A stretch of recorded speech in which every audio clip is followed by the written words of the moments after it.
Y está como por allá arriba, ¿no? 45 peculiar en árboles es ramificarse. Ramificarse. Eso es como una expresión muy simple de árboles. Por ejemplo, ese árbol allá ramificado y eventualmente pues todos ramificados guayabo. Hay una ley, podría llamarse. Mira allá, si ve ese árbol de allá, esa mostrera ya se autopodó, ahí está mostrando las raíces hacia abajo. Qué maravilla ese árbol. Una maravilla. Bueno, volvamos a esto. Un inglés llamado Arthur Corner dedicó la mayor parte de su vida a estudiar palmas y a estudiar arquitectura de árboles, cómo los árboles crecen. Y él hizo una observación muy simple. Dejas que uno dice, yo, ¿por qué no me di cuenta de eso?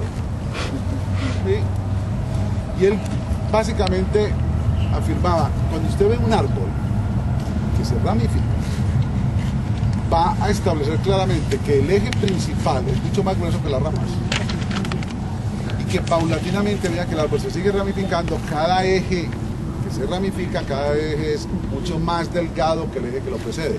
O sea que eventualmente en esta planta, este eje principal es muy grueso y si usted va a hacer las ramas, cada vez son más y más y más y más delgadas. ¿Cierto? La ley de Corner. Básicamente todos los árboles, a medida que se ramifican, los ejes son más delgados, más cortos. Bien. Eso le permite a uno diferenciar ramas de ejes principales. Supuestamente en la ley de Corner debe haber una secuencia, es decir, los ejes más cortos, más delgados deben estar ¿dónde? En el extremo del árbol, en las ramas, ¿sí o no? Allá arriba. Pero por ejemplo en este árbol, ¿dónde están los ejes más cortos y más delgados? En la base del árbol. ¿Sí lo ve? ¿En ese dónde están? Están allá arriba.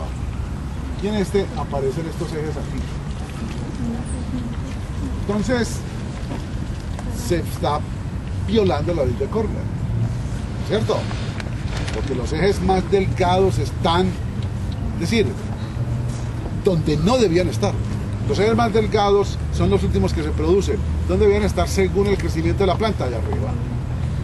¿Sí o no? ¿Sí o no? Sí. Cuando uno observa estos ejes más delgados, sin embargo, versus los ejes más delgados en la copa del árbol, se dará cuenta que estos ejes de aquí no se comportan como ramas,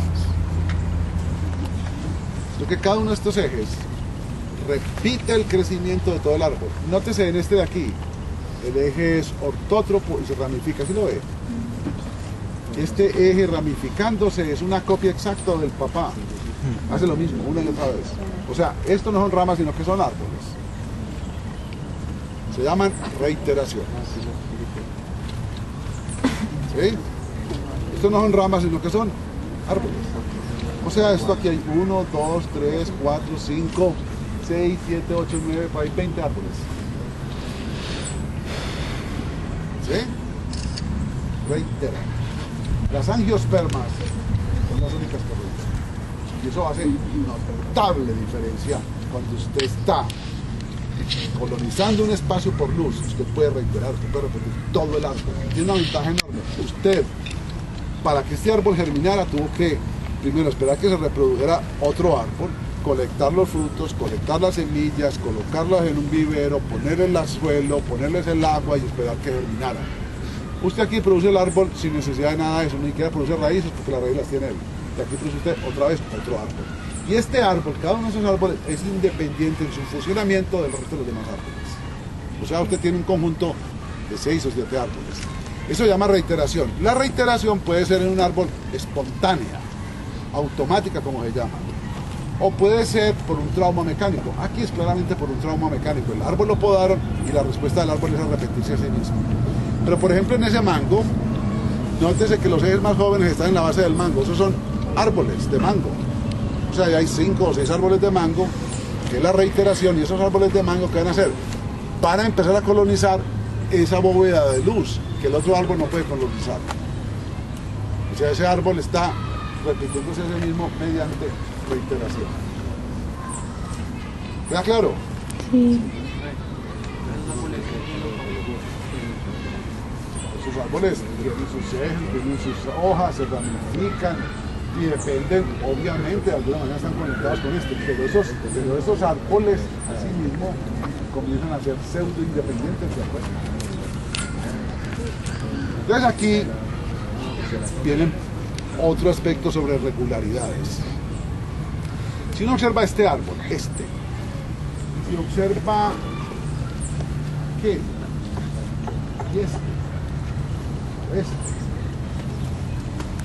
Y empieza a ver todos los árboles, se da cuenta de una cosa, y es que no todos los árboles reiteran con la misma frecuencia. Pero a medida que un árbol va alcanzando el fin de su ciclo, hay una tendencia del árbol a repetirse, o sea, a reiterar. A medida que va envejeciendo, comienza a reiterar más y más y más. Hay árboles que, independiente de la edad, siempre están reiterando. Los mangos son excelentes. Un mango es capaz de básicamente ocupar una bóveda de luz mediante reiteraciones. Y uno de los fenómenos más hermosos de un mango es, usted alguna vez ha ido por una autopista donde en la margen de la vía hay un mango, por ahí pasa un bus y entonces el mango tiene una copa así. O sea, básicamente lo que hizo es que el viento erosionó las ramas y moldeó el mango así. Y el mango tiene el eje aquí, pero es capaz de crecer así. O sea, es capaz de ocupar eso, de moldearse. Hay árboles que no son capaces de hacer eso. Y esos mangos tienen una enorme capacidad de reiterar, de repetirse a sí mismos. Hay árboles que es muy difícil que reiteren. Por ejemplo, una araucaria raramente reitera. El caso es de que cuando uno entra a un bosque, y empieza a observar quién reitera, cuándo reitera y cómo reitera, empieza a notar algo muy particular. Y es que hay árboles en un bosque que son básicamente de tres tipos. Usted puede encontrar una especie donde todos los individuos estén representados por especímenes juveniles, o sea, arbolitos así. Esos arbolitos que cubren todo el piso del bosque, que están jóvenes, tienen todo el potencial para repetirse a sí mismos, todo. Entonces muchas veces cuando esos arbolitos les cae una rama encima y los podan, el árbol inmediatamente retoña, produciendo algo que se llama arquitectura de bayoneta. O sea, el árbol vuelve y se repite a sí mismo. Es una vez que el árbol hace así, cada vez que hay un daño mecánico para tratar de alcanzar el dosel. Esos árboles juveniles que tienen una capacidad de repetirse totalmente a sí mismos llaman árboles del futuro. Árboles del futuro. Usted observa además que en un bosque una especie puede estar representada no solamente por individuos juveniles, sino por árboles adultos. Y que esos árboles adultos, cuando reiteran, se repiten totalmente. O sea, son capaces de repetir todo el árbol. Se llaman árboles del presente. Y usted observa árboles como este, que claramente comienzan a reiterar, pero van perdiendo la simetría del crecimiento de la copa. Reiteran de manera desordenada y no todas las reiteraciones son igualmente vigorosas y no alcanzan a repetir todo el árbol. Entonces aquí, por ejemplo, tenemos reiteraciones que ya se murieron, muy pequeñas. Cuando el árbol comienza a envejecer, comienza a perder la capacidad de reiterar y básicamente va perdiendo la simetría del árbol. Son árboles que uno los podría llamar chamisudos, es un término, ¿no? Casi todos los árboles de Medellín, los guayacanes de Medellín, son ese tipo de árboles. Son copas muy abiertas, son ejes totalmente negros, cortezas muy ácidas, donde el árbol cuando reitera, las reiteraciones son muy pequeñas, no repiten todo el árbol. Se llaman árboles del pasado. Entonces, ese concepto es muy interesante, porque la única manera de que un bosque persista es que tenga árboles del futuro, árboles del presente y árboles del pasado. Porque el árbol del pasado, cuando muere, se colapsa. Crea un claro en el bosque que permite que los árboles del futuro respondan a la luz y se estructuren, que eventualmente hagan parte de los árboles del presente para producir suficientes frutos, para producir semillas, para dejar otros árboles del futuro.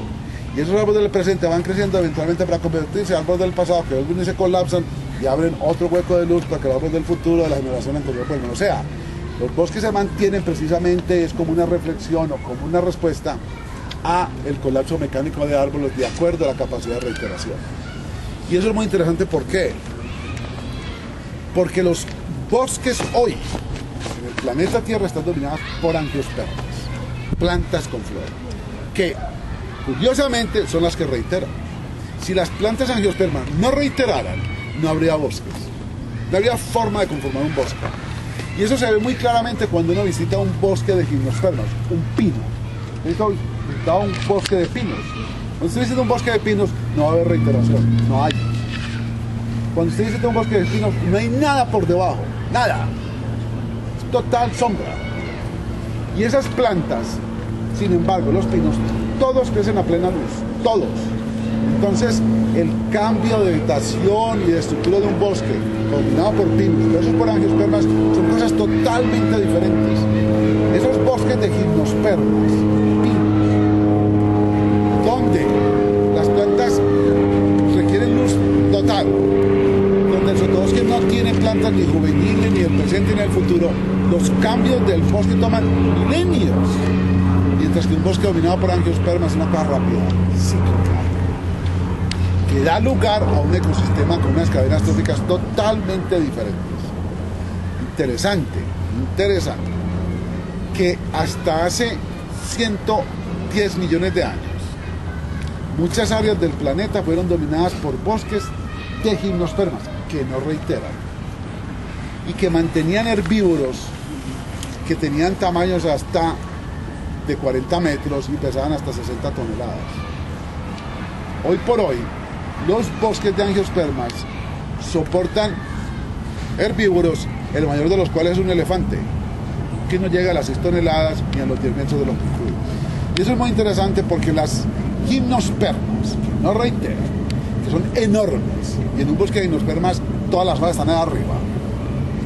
Entonces, la herbivoría en un bosque de eso debería ser una cosa totalmente diferente a la herbivoría hoy. En los bosques de gimnospermas no hay primates, no hay chimpancés.